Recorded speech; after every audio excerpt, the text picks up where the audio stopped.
oh, she sees a coyote out in the field, coyote, there's a coyote, we gotta go get the gun, there's a coyote. And, my wife's all like, I don't think I'm the person to do that. My daughter's like, I'll do it. It's part of life, and I think we all got to learn in our own way, and some people are just so stubborn, it's going to take a little bit harder fall for them to figure it out. We got exactly what we were looking for, which was a modular, waterproof pack system that basically was designed for the hunter or the outdoorsman in general, and your gear's going to stay dry, so you can keep that joy in the journey of the outdoors. It makes you feel good when you're building something that works, but then other people can enjoy it as well. This is Brandon Bair with Rockman, and you're listening to The Wild Initiative. Put down your latte and pull on your boots. You and I and everybody listening to this owns 640 million acres. I think he killed more deer drinking his coffee, smoking a cigarette in the pickup truck than I did spending all that time freezing my butt off. Something that I would hope is that people realize that those are wild animals and they have savage natures. I look forward to packing animals out. I look forward to that pain of success. Doesn't matter where you were born. It doesn't matter where you live. I've said it before, and you know what? I'll say it again louder for the people in the back. Your present circumstance should not limit your passions. This is Jay Scott of the Jay Scott Outdoors podcast. Hey, this is Ryan Callahan. Hi, this is Jules McQueen. Hey everybody, Jason Carter here with Epic Outdoors. Hey guys, this is Tim Burnett with Solo Hunter. You're listening to The Wild Initiative.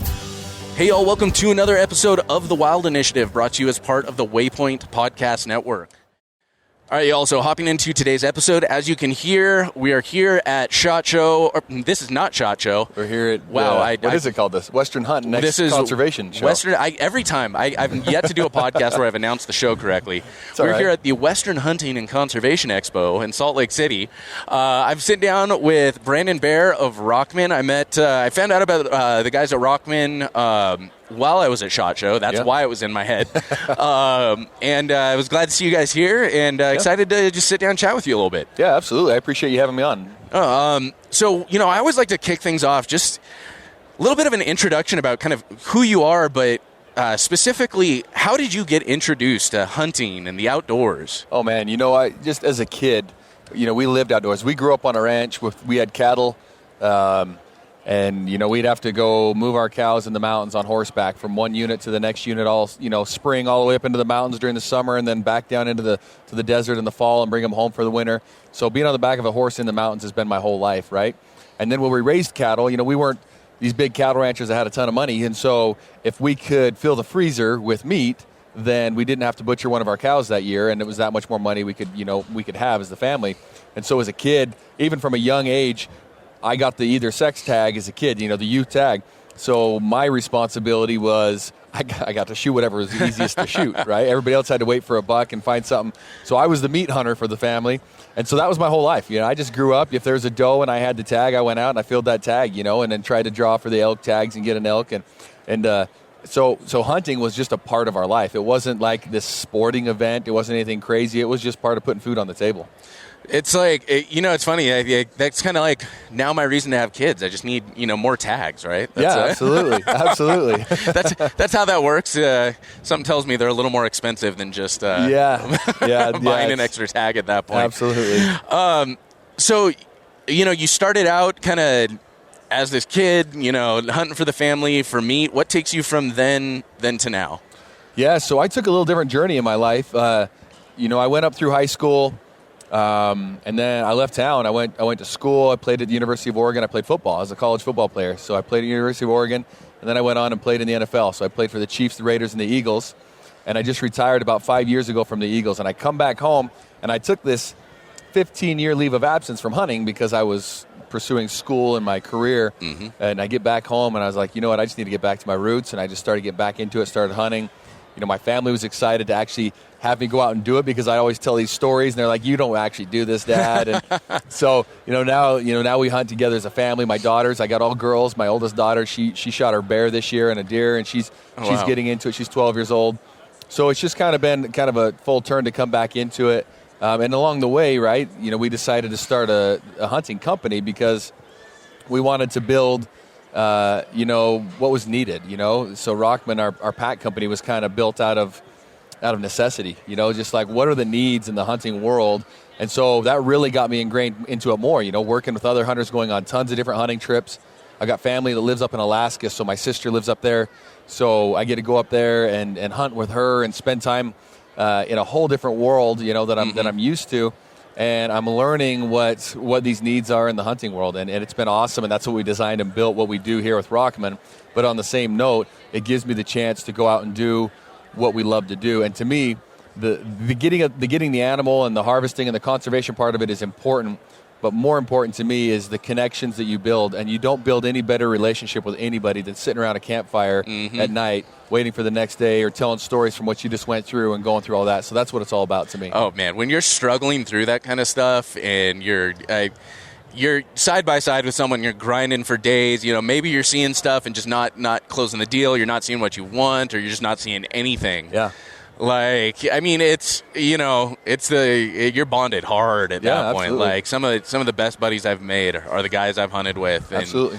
People I would have never met otherwise if it wasn't for, falling in love and, becoming so passionate about hunting and the outdoors and fishing and all of this. Yeah, absolutely. So now, did I understand that correctly? So you took that long break from hunting, but your family had at that point had never seen you hunt. You started your family kind of in that time. You took that break. Yeah. And so I got they were married. Not Yeah, they were involved in it. My wife is from Seattle. She grew up in the city.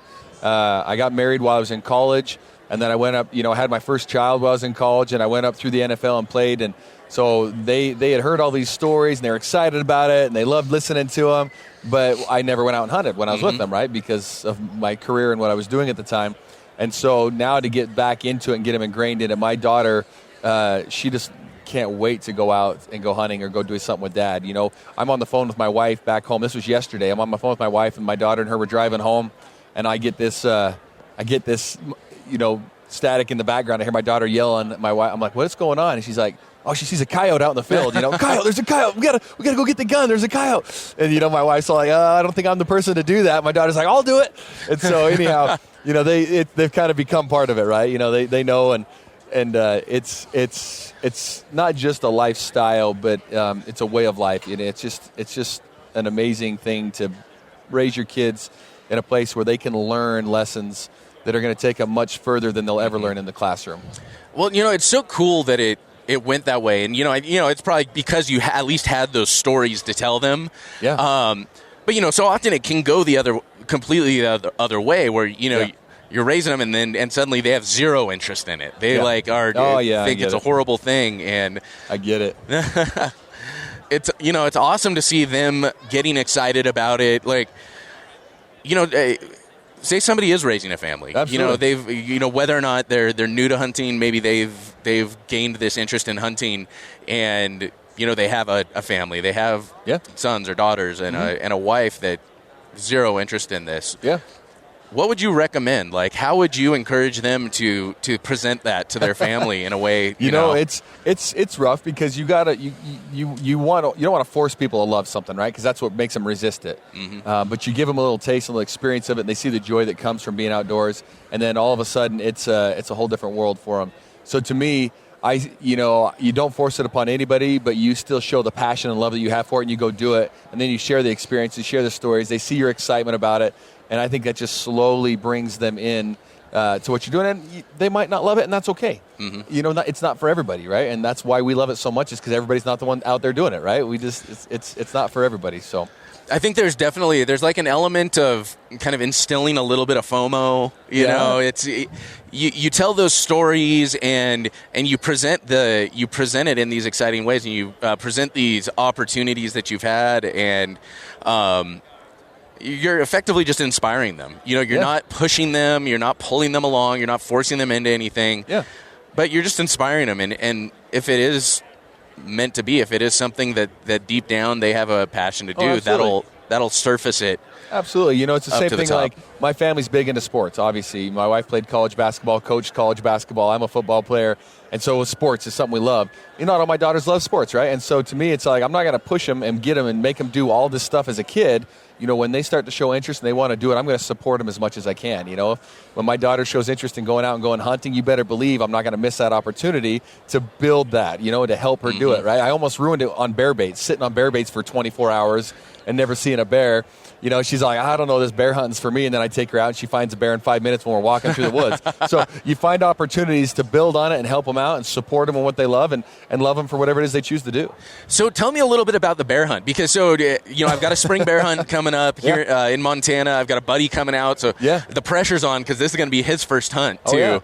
And, bear is one of those things that is, elk and bear are what captured my attention. They captured my imagination with hunting and really got me interested and excited about it. Yeah, absolutely. So, I always love bear stories are my favorite stories. Even though they're the ones that some people get so damn sensitive about. Oh, I know, I understand.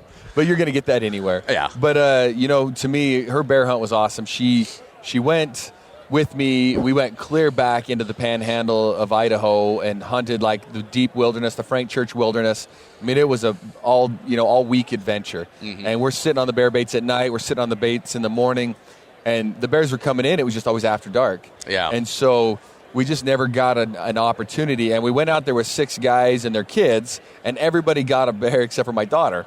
And so they just didn't choose our bait those days. And so we're sitting there over and over and over again, going to this bait. And we went back. We did it in the spring. We did it in the fall. And then we came back in the spring one more time. And she just didn't have any luck. And I was all like, this thing, I'm sorry, it is what it is. But then I'm home in my own backyard, pretty much. It's about 20 minutes from our house. Mm-hmm. Like, I know where there's bears up in the mountains. I had a good buddy back in there. I'm like, let's go for a walk up in there. He said he's been seeing stuff there. Let's go take you back in there. And so it was a change. We go in on an ATV. We drive into the trail. We see one off the road in the ATV. We stop. We get out. We get her in position. She shoots right over its head.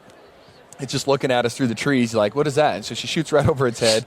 And then it runs in front of us up a hill. So we just leave the machine and start walking up the trail. We see a sow with 2 little cinnamon-colored cubs in front of us. And we're like, well, there's 4 bears in 20 minutes out here. And we've been spending 24 hours on a bait and never seen anything.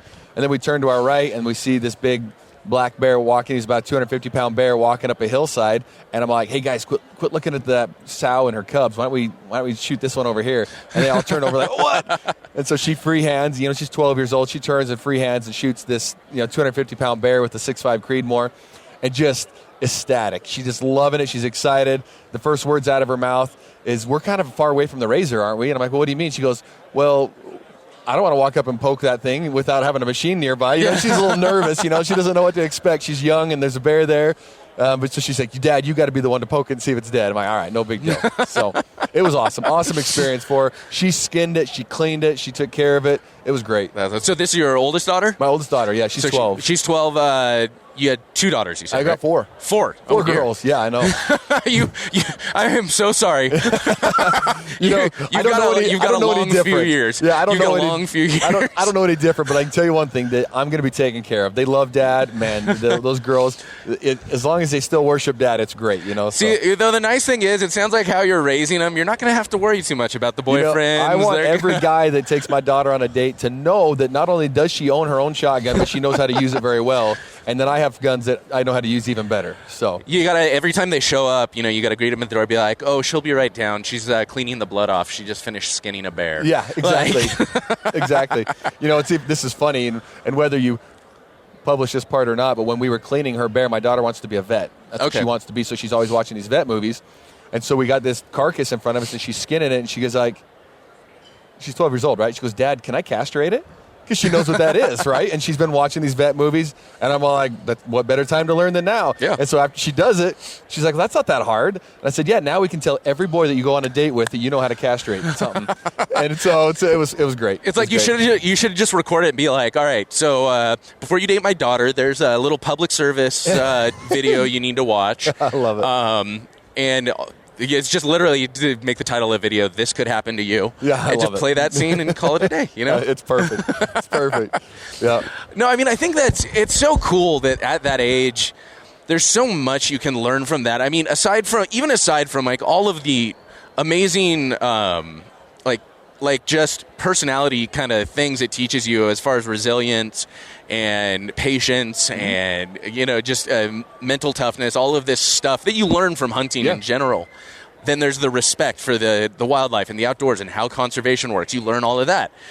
Then there's just that nitty-gritty stuff about how life works. Absolutely. Like how are the balls attached to an animal? Exactly. Like, yeah. You know, where is the heart and where's the liver? And it's like, yeah, you know, we all probably took our biology class and dissected a frog and a crawfish in science class in high school, whatever. There's a big difference between that desiccated, like opening up that desiccated frog that kind of looks like it was put together with plastic parts. Yeah.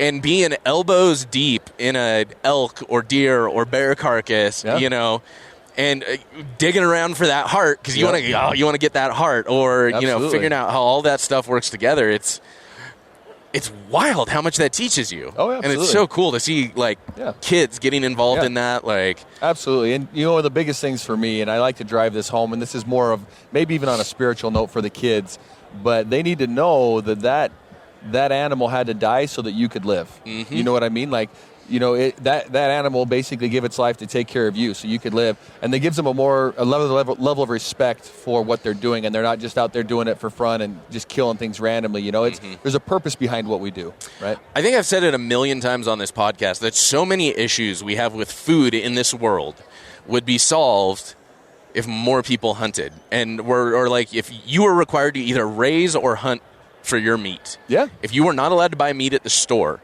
Like, so many problems because, I've told this story probably a million times, but it's like, how many times, you know, whatever, you buy some ground beef, like, you know, whatever from the store, and you're like, oh, I'll make spaghetti now, I'll make burgers tonight. You put it in the fridge, you thaw it, then you get distracted, you go out and you forget about it, and like 2 days later, you're like, oh, crap, it's all brown. Yeah. Okay, whatever, it's ground beef, you throw it out.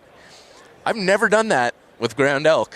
Yeah. I've never done that with ground venison. You know the work that goes in to get that, yeah. Like, I've never even, like, let that little scrap of like leftover whatever I cooked in the bottom of the Tupperware that normally I'd probably just be like, okay, whatever, I'm not going to eat that, toss it. Like, that all gets eaten, that all gets put into something. Like, there is never a scrap of wild game that goes to waste in my house. And I think, you know, everyone's problems with, you know, whatever their problems are with the meat industry, whatever the problems are with obesity, whatever these problems are with our carbon footprint or whatever the hell, you know, people want to argue about, so much of that could be solved if you either had to raise your own animal to eat it, or you had to hunt for your own animal. Absolutely. And like you said, everybody's got their own point of views and they're all entitled to them, right? And there's good people out there trying to do the right thing, and maybe they just don't know, they don't have the right perspective on the things that they're against. You know, I think it'd open their eyes. And, well, you know, COVID's opened a lot of people's eyes to, hey, what happens if you don't have truck drivers to deliver food to the cities, right? And people are sitting in the city with no food and nothing on the shelves. It starts to open people's eyes, and there's a reason everybody's flooding out of these big cities out to the countries. I mean, heck, Idaho is getting overran right now by tons of people moving out there. And we're embracing them. We're like, hey, you know what? You're seeing what we have to offer, and it's a beautiful thing. And come on down. Not everybody's happy about it. It is what it is. But, you know, it's part of life, and I think we all got to learn in our own way, and some people are just so stubborn it's going to take a little bit harder fall for them to figure it out. Oh, trust me, I just moved away from the Bozeman area, so I know exactly how that goes. Yep, absolutely. You know, I always say welcomed with open arms in air quotes. Yeah, it's, you know, I see the people that want to live a better life and want to live the lifestyle of Montana, of Idaho, of these places.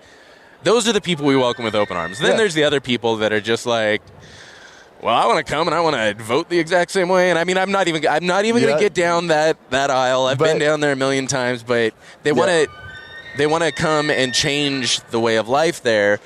They just think it's a pretty area. Gotcha. Yeah, I understand. And people are people. Some of us are crazy. It's just what it is, you know. But there's just a lot we can learn from each other. And like you said, coming back to the outdoors, there's so much you can learn from the outdoors that I think are going to help, and it will help the new generations coming up. It's going to help just people in general getting a chance to be outdoors, experience the beautiful, the nature, and there's just a reverence about it that can just change you just by being in it. So. Well, there's something, you know. I mean, I've always been kind of an ADHD guy. I used to collect hobbies, like some people collect stamps or coins or whatever. And, you know, I never stuck with anything. I'd learn it, I'd lose interest, I'd be like, okay, that wasn't for me. And it wasn't until I surfed for a long time. And I loved it. I wasn't quite there. it was something about that was right for me, but I wasn't a surfer. Yeah. I loved to surf, but I couldn't ever, it wasn't a complete picture. Yeah. And it wasn't until I found hunting and the outdoors and fishing and camping and all of this stuff. You know, we focus so much on hunting that I think sometimes we forget to just go enjoy the outdoors when we're not trying to shoot something. Just go for a hike. Yeah. 90% of the time I'm in the wilderness with my family, it is not hunting at all. You know, we're just out enjoying it and going and seeing the wildlife. I might have a little, you know, I might be scouting at the same time. I might be checking things out. I might have, you know, my own agenda while we're doing it, but at the same time, we're just out as a family enjoying the outdoors. I mean, here's the deal. Like, there's never going to be a time I'm out and where I, like, see a bear or see a deer or see an elk, and I probably, like, and I'm not marking it. Oh, like, yeah. A waypoint's always going if I see that. But, Absolutely. like, so often I think we do forget to go out and enjoy what we love. Like, you know, we talk about conservation as hunters all the time. Yeah. Like, you know, hunters and anglers are responsible for funding conservation. Yeah. Over $1 billion a year. And, you know, we take pride in that. But so often we don't go out and enjoy the fruits of our labor. We don't just go watch an elk herd. Yeah. Like, you know, yeah, mate, we're going out with the intention of scouting. We're going out with the intention of hunting. We're going out very specifically for these reasons, to check out the landscape of a new area, instead of just to be out and enjoy it. Like, I couldn't tell you the last time I just camped. Well, no, I can. I went, but it was a fishing trip. We really went on a fishing trip, but it really was like, it was just camping. Yeah. You know, we had a bonfire, we sat and drank beers and like just enjoyed that time. And it had been ages since I'd done that before.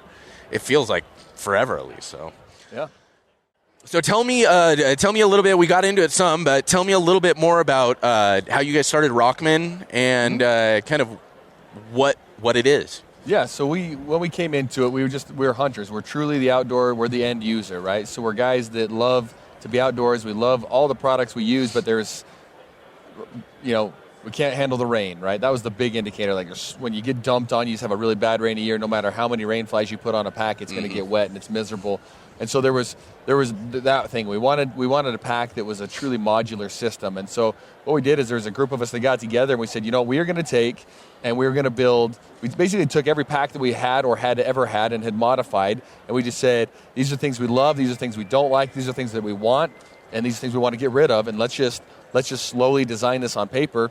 And we just went to work. You know, we went to work. We started testing it, building prototypes, going and using it, and we just built it until we got exactly what we were looking for, which was a modular, waterproof pack system that basically was designed for the hunter or the outdoorsman in general.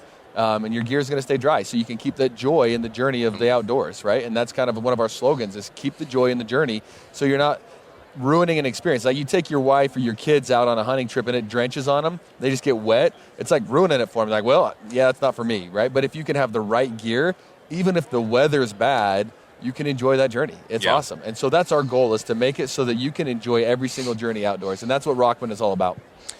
I really, you know, and I came, I checked out the packs at Shot, and I the one thing, I had somebody, Rob Gearing over at Spartan Precision, he's like, hey, you have to go check these guys out. You have to go see their packs. And I'm kind of like, okay, a whole new pack system. Yeah. Yay. Like, you know, kind of rolling my eyes. I feel like to some extent, you know, you've seen one, you've seen a million. It's like, okay, wow, you've got a new lumbar pad on your pack and your belt's a little different. Yeah. Awesome, bro. Like, and I came in and I was blown away. I legitimately was blown away by the packs.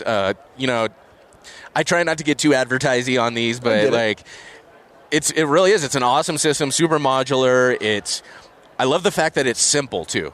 So many times, like, I feel like I'm an octopus or spider after I'm done putting on my pack because straps are coming loose and this and that. But it's like you have a simple pack.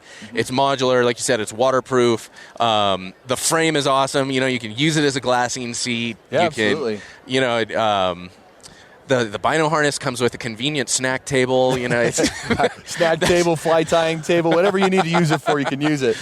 You know, it's awesome. I'm biased. I love it. But when you go around and look at every pack out there, and I have nothing against them all, but they all are a different version of the same thing, right? There's just one. There's something a little bit unique, but they're all they all look about the exact same, right?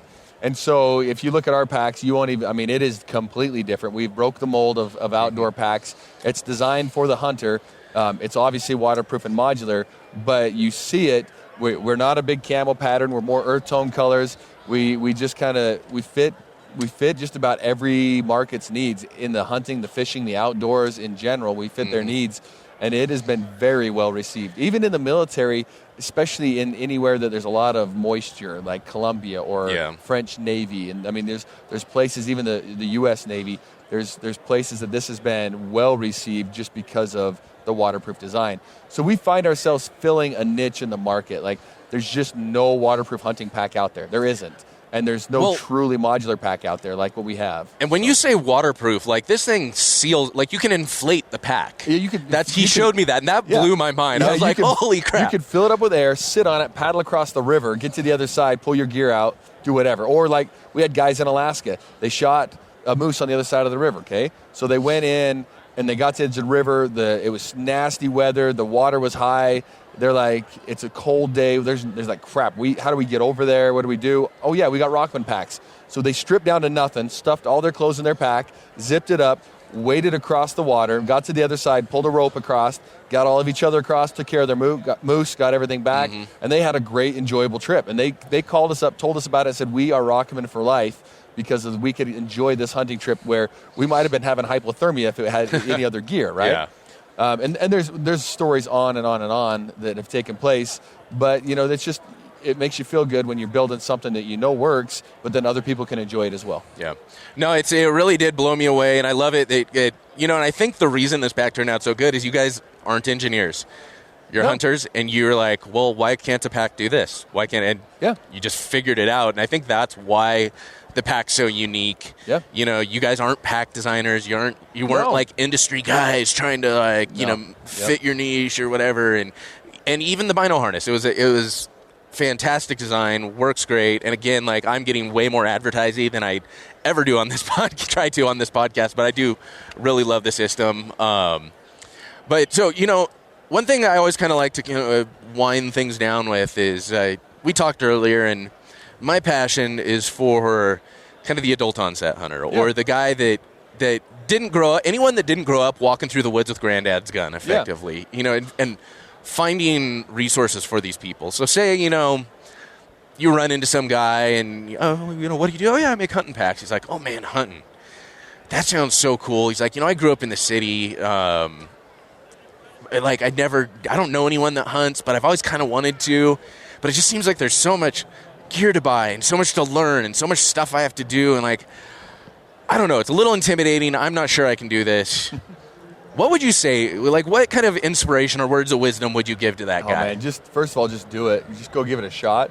But there's no question that the right gear can ruin and make and break an experience. But one of the things for me is, if it's something you want to get into, let's go find something that doesn't require all the gear. It doesn't require you to be clear back in the backwoods. If you ever gone on a pheasant hunt, man, you can do that with next to nothing. Just go take a shotgun, learn how to shoot it, and go shoot pheasants, and you're going to be hooked. And that's just one stage of it. Or duck hunting. Holy cow, waterfowl doesn't take much, and you can sit out there and kill some ducks and some geese, and all of a sudden you're hooked. Well, you want to talk about introducing, we were talking about it earlier, bringing it back around, introducing kids to hunting. You find a good dove spot or, grouse spot or something like chucker, where you can take them in. Again, it doesn't require you to put out a lot. You can buy them a smaller shotgun, and find a spot that's going to give them a lot of action. It's going to be fast-paced, exciting. They're going to be moving around. Oh, yeah. And as long as they can handle that shotgun safely, what are you really out? A day of walking. You're not committing them to all right, honey, I know you're 12, but we're going to be spending 10 days in the backcountry chasing elk. That's everybody's dream, right? Even the experienced hunters, that's their dream. Not very many people do that. It's the reality of what it is, right? I always make that joke, and the people listening that have been listening for a while probably are laughing, because that's what the romantic view of the solo DIY elk hunter on the mountain. Yeah, absolutely. Bugling an elk with his bow. So my very first hunt was a solo DIY public land archery elk hunt. Nice. And it went about as you would expect that to go. I'm sure. I tore both knees, and I had to call in a buddy on horseback to come get me out. It was quite the exciting hunt. So yeah, starting. I always tell people, I'm like, don't do what I did. I mean, honestly, like if that's what you want to do, find a way to do it. Yeah, but absolutely. Don't be so focused on that you overlook opportunities. Like right now, we've got you can hunt coyotes and varmints. Yeah. Pretty much year round in just about any state. All you need is a hunting license. Yeah. You don't need anything else. Minimal rifle. You can go do that kind of stuff. We got spring season coming up. We just finished waterfowl. We got spring seasons coming up for turkey and bear. And of course this all depends on your state. But then we've got late season stuff. Effectively, like we got June and July where not much happens, and then the rest of the year, especially if you're in the West, you've got opportunities to hunt anything. Absolutely. So don't be so focused on, if you want to hunt elk with a bow in September, I say hell yeah, figure out a way, do it. Maybe go with the guide, but don't be so focused on that you overlook all these opportunities to prepare yourself for that hunt. Absolutely. No, I agree with you 100%. No, so yeah, it's I think you're right with the go for it, but start maybe some pheasant or chukka or something. Yep. I mean, go to a shop and be like, hey man, I want to get into it. I don't know anybody that's like that. Maybe okay, you go to a Bass Pro shop, you're not going to get as interested of people, but you go to a small town like just local hunting shop. You start talking to the guys you get to know and be like, hey, I just want to learn about hunting. I want to go on my first hunt and figure out what do I need to know. Yeah. Like, you're going to get people so excited. Absolutely. So stinking excited. Agree. So. Man, well, I really appreciate you sitting down, taking the time. It was great getting to chat with you for a bit. Yeah, you as well. I appreciate your time as well. All right, y'all, that'll do it for this episode of The Wild Initiative. Make sure to check out the show notes page at thewildinitiative.com. Get links to everything we talked about in today's episode. That'll do it for this week. Looking forward to next time. But until then, I hope this episode inspired you to get involved, get outdoors, and plan your initiative for the wild. Thank you for listening to The Wild Initiative. Please take a moment to leave a rating and review on iTunes or Stitcher, and head on over to thewildinitiative.com to get show notes, check out the blog, gear discounts, other podcasts from the Wild Initiative family, and more.